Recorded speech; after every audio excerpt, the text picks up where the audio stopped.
Assalamualaikum warahmatullahi wabarakatuh. Dalam rangka melaksanakan kegiatan masa libur kerja, saya bersama teman sudah menjadi kebiasaan untuk melakukan penelitian yang menurutku penting dan mungkin tidak penting untuk orang lain. Seperti pada awal kata pendahulu ini, saya menyatakan bahwa diri saya bukanlah jebolan sekolah akademis yang memuat tentang perjalanan jenjang pendidikan sekolah perguruan tinggi, entah perguruan tinggi negeri maupun swasta.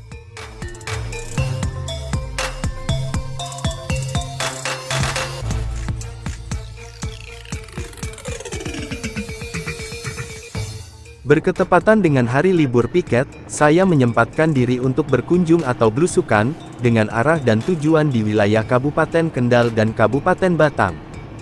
Sebenarnya, tujuan dari belusukan ini adalah, mengulang kegiatan pada tahun 2017. Yaitu, mengunjungi situs Candi Boto Tumpang, yang berada di Desa Karangsari, Kecamatan Rowosari, Kabupaten Kendal. Untuk melihat perkembangan setelah dieskavasi dari tim ahli cagar budaya Jawa Tengah. Yang kedua, mengunjungi sendang kuno yang berada di Desa Sidodadi, Kecamatan Gringsing, Kabupaten Batang. Sendang itu terkenal dengan sebutan Patirtaan Balekambang. Namun belusukan kali ini, saya diperkenalkan dengan objek baru, yaitu tentang beberapa makam-makam kasepuhan, berada tidak jauh di antara kedua situs yang sudah saya sebutkan. Nah, penasaran kan? Kira-kira, makam kasepuhan Langgam apa, eranya siapa, lokasi dan kondisinya bagaimana dan seperti apa? Bahasan kali ini, saya akan mengupas Langgam Nisan, makam kasepuhan yang berada di dekat situs Patirtaan Balekambang.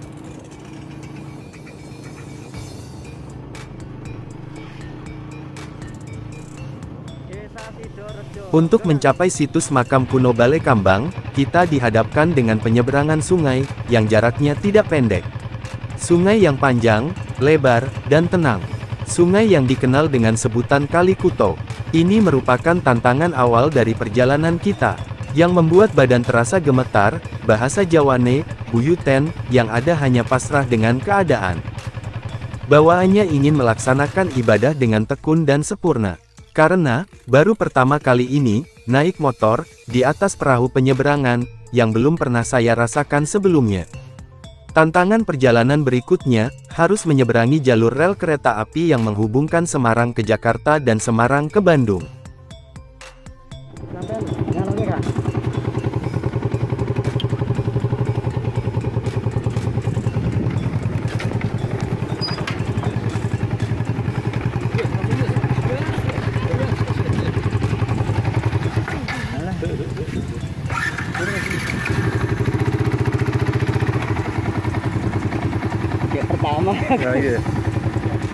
Tidak hanya menyeberang saja, melainkan, untuk mencapai lokasi yang kita maksud, harus berjalan di pinggir rel kereta api, dengan medan yang lembab.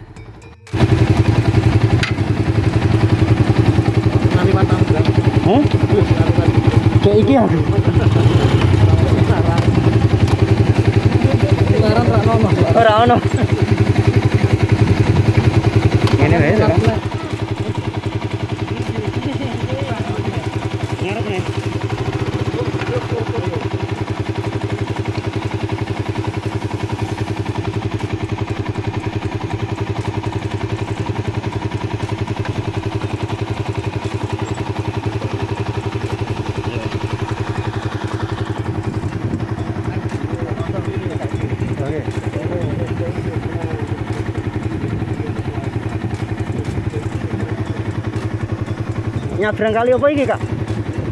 Kali? Tuh Kuto. Ngerti ra, aku mau kedandapan me kejengkang. Aku teratapan gila aku. Ya Allah.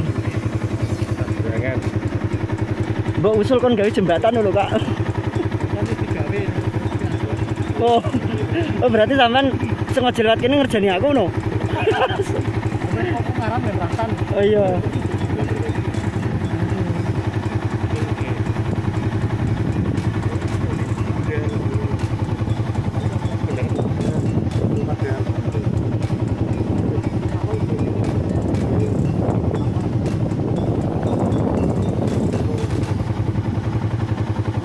Ngerti ra? Tanganku ndredeg kabeh yo. Ya kan. Wis matikan.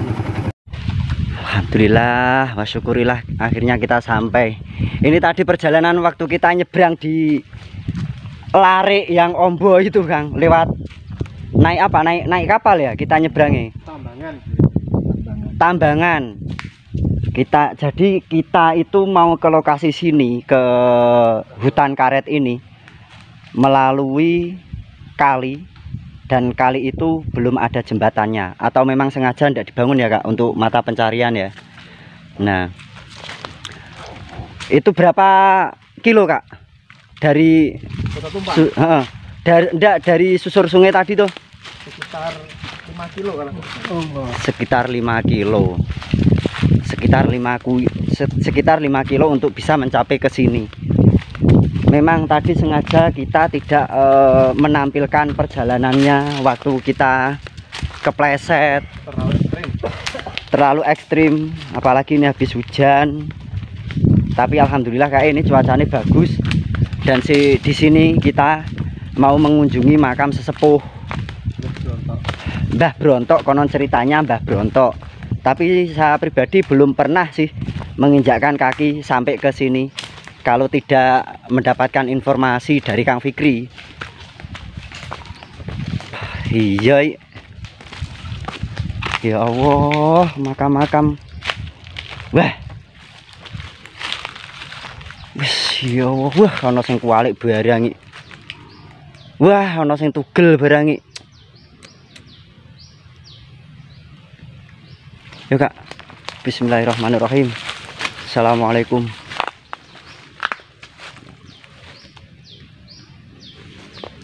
Assalamualaikum ya ahlul kubur.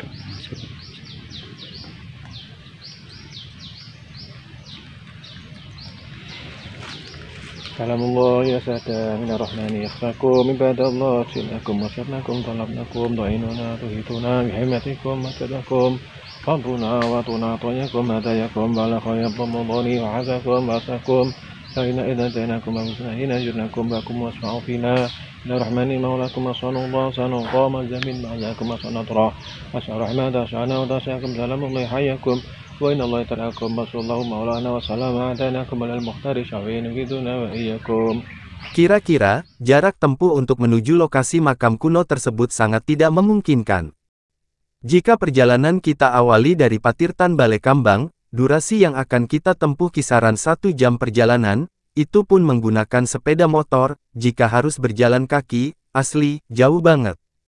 Sebenarnya, jarak tempuh perjalanannya agak dekat untuk menuju lokasi keberadaan komplek makam.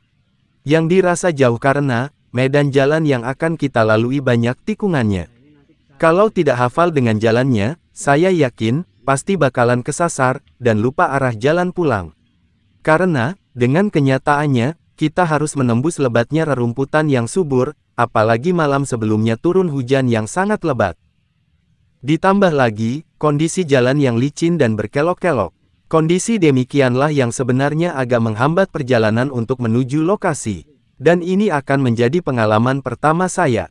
Dan, semoga bisa diceritakan kepada anak cucu saya ke depan.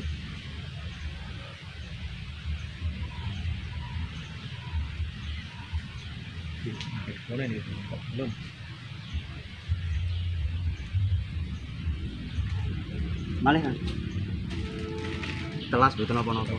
Kini lagi sama jenengan. Nggih, Kak. Dengan langsung layu modelnya. Kan 3 meter gasnya gitu.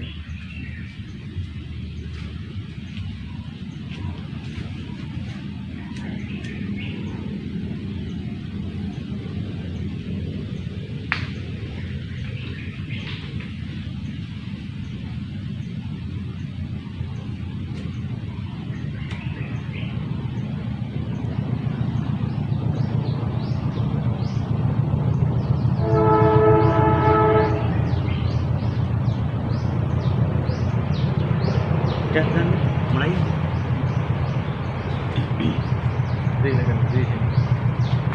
Seperti ya, Kang ya? Oh, itu kan kasih. Enggak, empun. Nanti pantangan langkahnya. Bener. Kalau pergi ya. Nggih. Bismillahirrahmanirrahim. Assalamualaikum warahmatullahi wabarakatuh. Alhamdulillah wa syukurillah ala nikmatillah la haula wala quwata illa billahil aliyil azim. Terucap syukur kehadirat Allah Subhanahu wa taala, di mana untuk kesempatan hari ini saya dipertemukan lagi dengan Kang Fikri. Tidak hari ini saja, sampai besok kita ketemu dengan menggelar acara silaturahim seperti ini, karena inilah bukti, salah satu bukti keterkaitan persaudaraan yang mengusung tentang tema bersejarah. Nah, di sini saya dihadirkan oleh Kang Fikri di komplek pemakaman Kasepuhan. Kalau saya menyebutnya Kasepuhan karena di sini itu nisannya langgam Demak periode 1500-an. Bisa dikatakan erane Wali Songo. Di sini saya diajak Kang Fikri untuk diperlihatkan bukti-bukti bahwa leluhur kita itu sangat istimewa.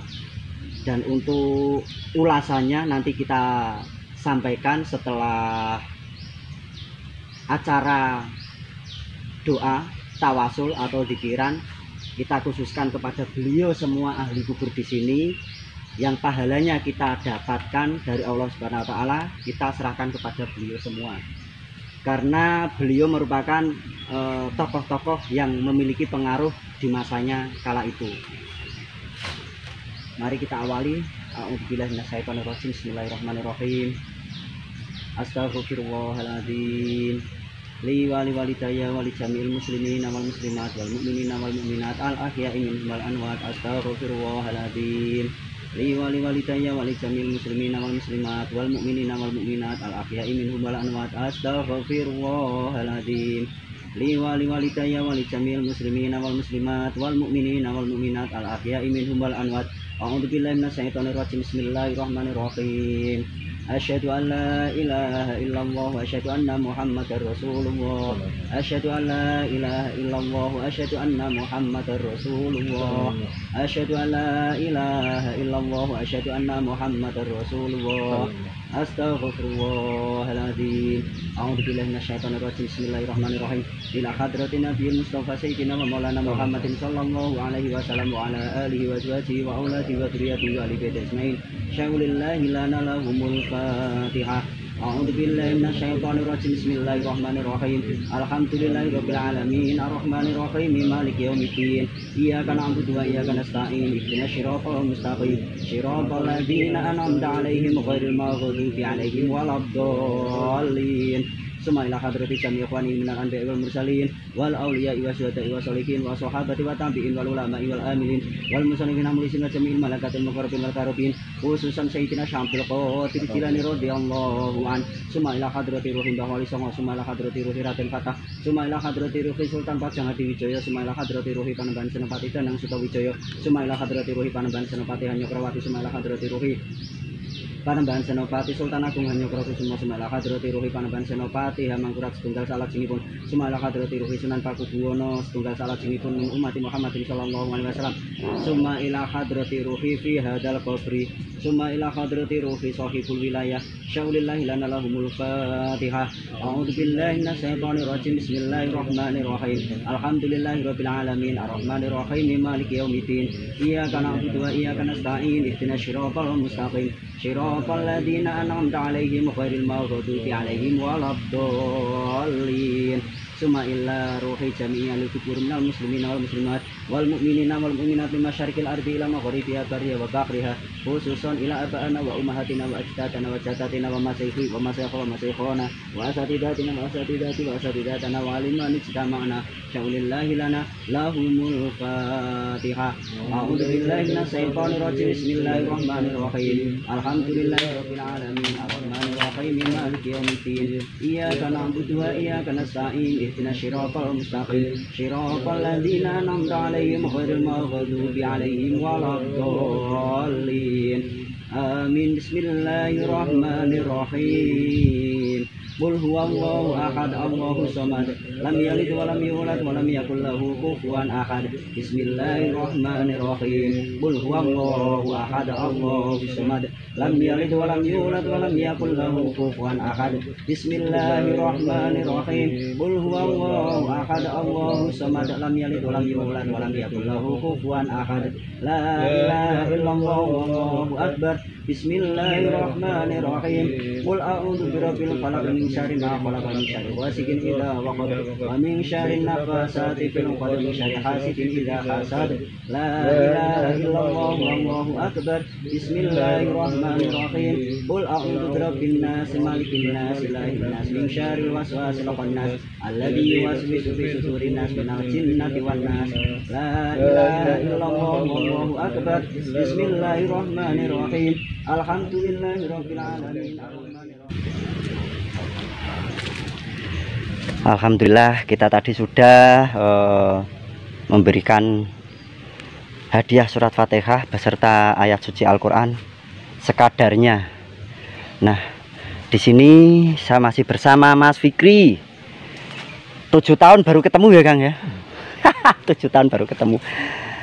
Dan ini ada kabar terbaru lagi bahwa Mas Fikri itu ternyata telah, istilahnya apa ya Kak ya, ketika saya memberikan statement Mas Fikri menemukan makam gitu, salah enggak? Ya kalau menemukan jelas salah ya. Soalnya ini kan sudah banyak yang tahu dari dulu. Oh, sudah banyak yang tahu.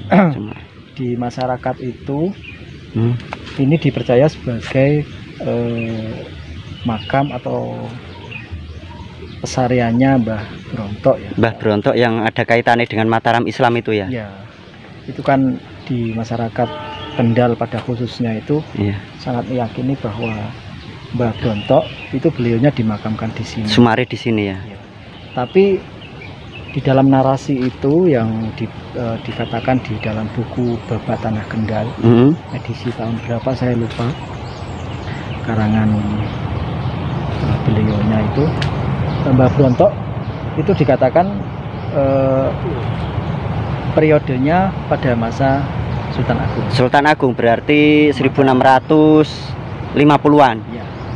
Nah, dikatakan Mbah Brontok itu mempunyai apa ya, semacam konflik dengan muridnya Mbah Sambong pada saat itu. Ya. Kemudian Mbah Brontok dan muridnya itu mengadakan duel, tapi duelnya menggunakan ayam jago, dan masing-masing mempunyai asal ayam jago sendiri. Dan peristiwa itu dikenal sebagai peristiwa apa namanya, di pinggiran Kedung Asem, sekarang di pinggiran Kalikuto, di Desa Bujengan di sana. Nah, di dalam duel itu ketika ayam jagonya masing-masing salah satu kalah, kemudian diganti dengan perang tanding antara Mbah Brontok dengan muridnya Mbah Sambong itu secara fisik dengan adu keilmuan masing-masing orang. Nah, itu yang dikatakan atau dinarasikan di buku Babat. Di buku Babat Tanah Kendal. Tapi menurut pribadi saya itu dengan kenyataan kalau dilihat dikatakan sebagai Mbah Brontok itu periodenya Sultan Agung atau 1650-an lah ya. Sekian. Itu kayaknya tidak cocok sekali dengan keadaan apalagi kita sudah melihat komponen-komponen dari pahatan-pahatan nisan beliau ya. Ya, betul. Nisan di sini itu langgamnya Demak Cirebon sekitar abad 15, dan ini adalah makam di mana era Wali Songo masih memiliki sepak terjang. Ya. Dan berarti dapat dikatakan sebagai awal penyebaran Islam di sini.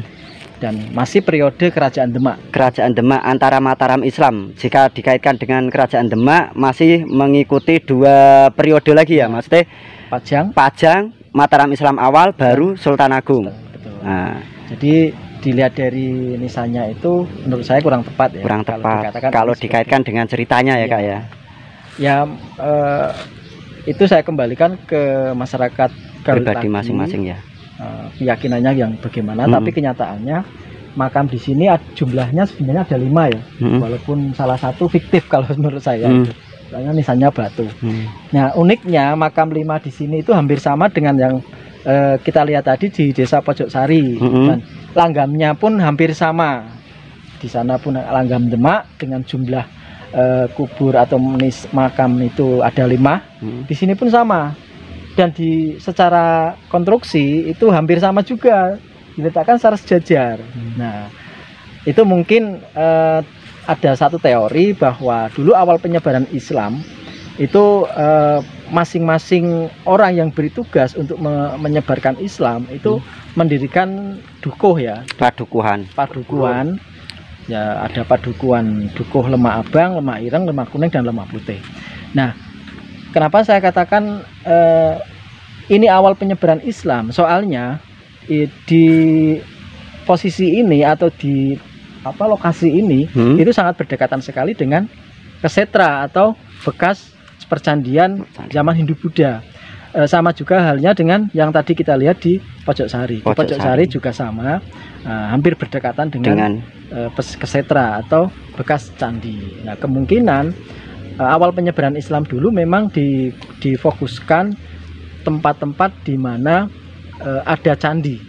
Bukan kita menghancurkan ya, tapi lebih ke pendekatan secara mentalis atau secara moral, bahwa setelah adanya kepercayaan Hindu-Buddha itu para wali atau penyebar Islam zaman dulu mengajak masyarakat untuk ini loh ajaran di akhir zaman yang menurut penyebar Islam itu ini yang paling benar. Tapi semua saya kembalikan ke kepercayaan dan masing-masing, keyakinan masing-masing. Tapi memang penyebaran Islam dahulu tidak disebarkan secara keras, tidak disebarkan secara frontal, tapi memang dilakukan pendekatan kepada masyarakat tanah Jawa pada saat itu. Dan para wali sangat halus. Mereka tidak menghancurkan bangunan suci. Saya tegaskan sekali lagi, para wali tidak menghancurkan bangunan, tidak menghancurkan candi, tidak menghancurkan arca atau apa. Tapi para wali hanya memberikan contoh yang baik, bahwa ajaran yang dibawa oleh Rasulullah pada saat itu di abad ke-7 ya kalau nggak salah, 600 sekian, itu adalah ajaran yang paling benar, adalah welas asih. Iya. Dan itulah kehebatan para wali dulu yang mana mereka tidak menyebarkan Islam secara keras, tapi memang disebarkan secara welas asih, secara halus, secara pendekatan. Dan masyarakat Jawa pada saat itu sangat sudah familiar dengan paham-paham yang dibawa oleh para wali, karena memang ajaran Islam secara konseptual hampir sama dengan ajaran yang sebelumnya, yaitu menyembah kepada Yang Esa. Demikian. Konsepnya nggak ada perbedaan di konsep ya Kak. Maksudnya dalam arti tujuan kita tetap satu. Iya. Cuman beda beda cara mungkin. Beda cara. Di Hindu juga kan mereka mempercayai penyembahan kepada Brahman, Brahman ya. Brahman. Bukan patung atau dewa tertentu, tapi memang dalam konsep agama Hindu kan yang namanya patung atau dewa tertentu itu bagian dari manifestasi ya. Mereka menyembah Brahman yang tidak terkondisi, tidak terwujud, tidak beranak dan tidak diperanakkan. Secara konsep juga sama dengan orang-orang Muslim. Orang Muslim juga menyembah kepada Tuhan Yang Maha Esa, tidak terkondisi, tidak beranak dan tidak diperanakkan. Sama persis yang disebutkan dalam surat Al-Ikhlas. Iya betul. Kok dia malah bahas agama. Enggak apa-apa. Nah, gini Kang. Saya itu curiganya gini Kang. Maaf sebelumnya. Tadi kan kita mendapati untuk struktur makam ini ada 5. Iya. Nah, ini loh, nisan yang satu ini. Nah, jadi gini. Ini kan. Coba kita mendekat. Yuk. Ini nisan yang satu kan agak kecil ini Kak. Beda dengan nisan-nisan yang lain. Nah, ini kalau kita lihat berbeda sendiri ya dari segi bentuk maupun ukuran. Ini relatif kecil daripada yang lain. Saya menduga kuat ini diambil dari tempat lain yang tidak jauh dari sini. Nah, kenapa? Karena di sebelah tenggara dari sini itu sekitar 100 meter ada juga makam. Ya seperti ini. Ya, bentuk nisannya seperti ini dan ukurannya juga seperti ini. Nah, kemungkinan ini juga diambil dari situ, kemudian dibawa ke sini. Dan catatan pada tahun 2022 ya. Di sini pintu masuk tadi ketika kita berjalan ke sini itu ditemukan lumpang. Watu lumpang. Iya, watu lumpang. Terus? Nah, kemudian watu lumpang itu diselamatkan oleh warga masyarakat di sini, dikumpulkan jadi satu.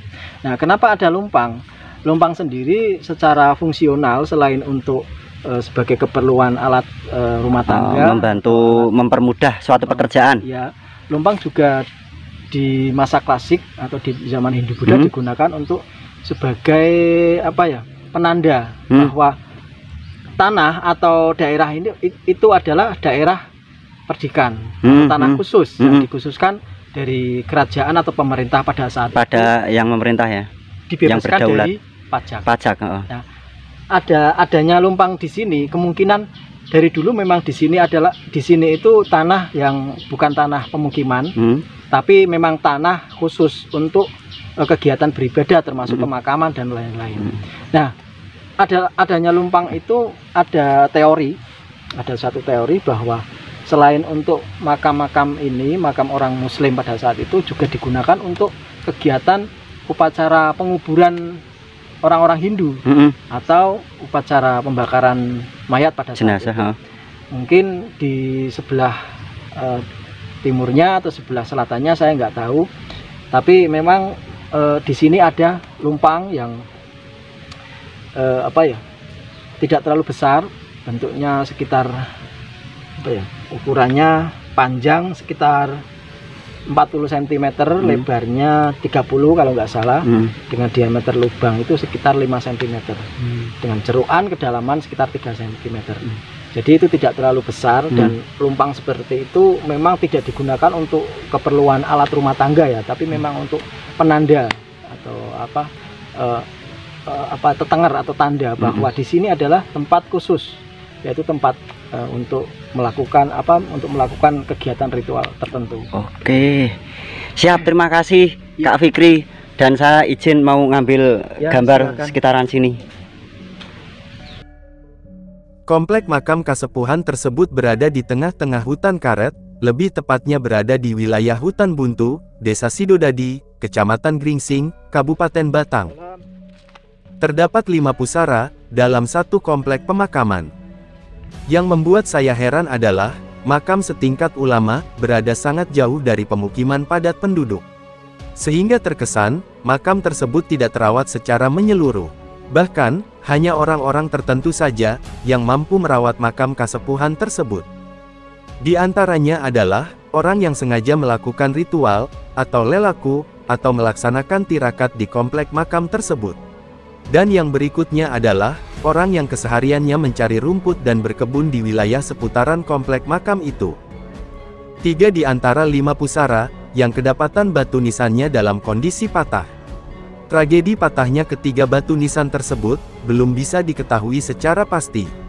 Dugaan sementara, patahnya ketiga batu nisan dikarenakan kejadian yang tidak disengaja. Mungkin kejatuhan ranting pohon yang ukurannya besar akibat dari hembusan angin yang sangat kencang. Karena komplek makam tersebut berada di sekitar rerimbunan pohon-pohon yang mempunyai pokok keras dan besar. Keseluruhan batu nisan tersebut memiliki simbol Purnama Siddhi yang terpahat pada bagian permukaan nisannya. Terdapat ornamen yang menunjukkan identitas asal-muasal sang tokoh yang dimakamkan dalam komplek pemakaman tersebut.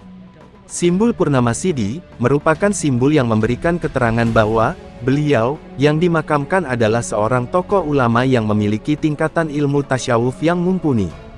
Karena hakikatnya, beliau ditugaskan oleh pepundennya untuk menyebarkan keyakinan Muslim di wilayah pemukiman Sidodadi kala itu. Beliau adalah tokoh-tokoh ulama yang mengabdi ke kerajaan Demak, dengan sultan atau raja yang berkuasa kala itu adalah Raden Fatah. Mungkin ada pertanyaan, kok bisa tahu kalau tokoh ulama tersebut pernah hidup dan mengabdi ke kerajaan Demak pada masa pemerintahan Sultan Fatah? Kita membaca dari tipologi batu nisan para tokoh yang dimakamkan. Batu nisan dengan pahatan atau langgam Demak, periode 1450 sampai 1500-an. Sejaman dengan Wali Songo, pahatan ornamen yang berada pada beberapa pahatan batu nisan menunjukkan bahwa tokoh yang dimakamkan berasal dari Cirebon yang mengabdi ke kerajaan Demak. Yang secara kebetulan, Sang Sultan mengangkat beliau menjadi pejabat pemerintahan dengan kedudukan sebagai ulama kerajaan. Kenapa demikian? Ketika tokoh yang berasal dari Cirebon, yang mengabdikan diri ke kerajaan Demak, gugur atau wafat saat bertugas, Sang Sultan akan mengukir atau membuatkan pahatan batu nisan yang sesuai dengan tempat asal-usul tokoh tersebut, yang diartikan sebagai identitas lewat guratan batu nisan.